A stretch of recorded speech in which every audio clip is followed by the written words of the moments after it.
Darren Aronofsky is literally my favorite. I did loads of essays on his movies in middle school, and no matter how many times I'd rewatch Requiem for a Dream, I'd still be bawling by the end.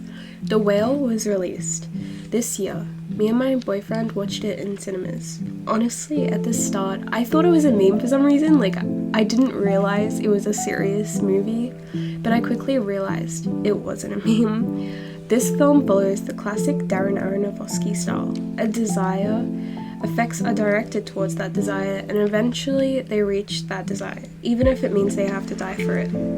Requiem for a Dream, Sarah Goldfarb was so psychotic and delusional that she made it to the Tappy Tibbins show. In The Black Swan, she performs the role of the perfect black swan, but she loses herself in the process.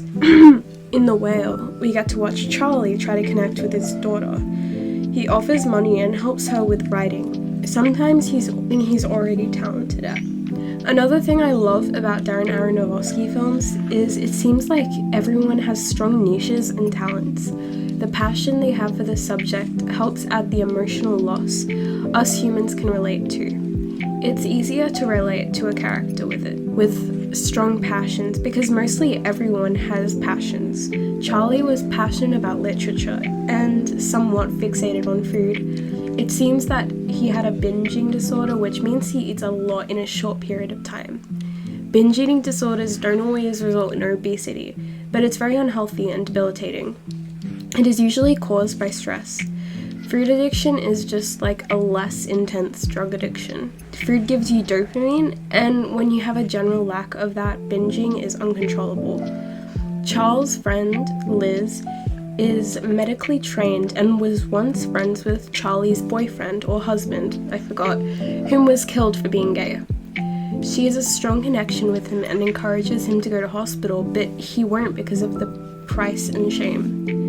Eventually, Ellie, his daughter, meets him after over a decade of stale communication. She is really cruel and clearly has mental issues from what her dad did. She shows indignation and doesn't have any respect for him and thinks he's disgusting. Eventually, at the end of the film, Charlie starts to come to acceptance with the fact that he's gonna die. He shows his students whom he tutors English to his face and body and resigns.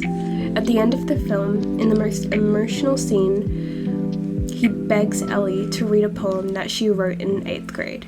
He thinks it's a complete masterpiece and is set on hearing it before his death. Ellie reads it out to him, and Charlie puts all of his strength into standing up. He slowly walks towards her, clearly about to die, and he is quite literally lifted. I think Ellie was kind of meant to look like an angel in this scene.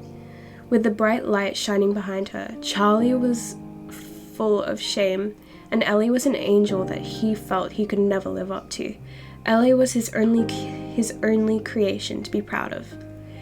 My interpretation of the last scene is that when his toes lifted, that's when his heart stopped.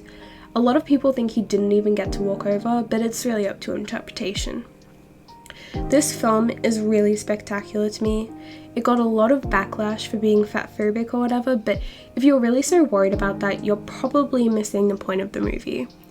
It's not meant to make overweight people feel ashamed of themselves. It's meant to critique human nature and grief. It's a really depressing film, and I definitely suggest you try to watch it.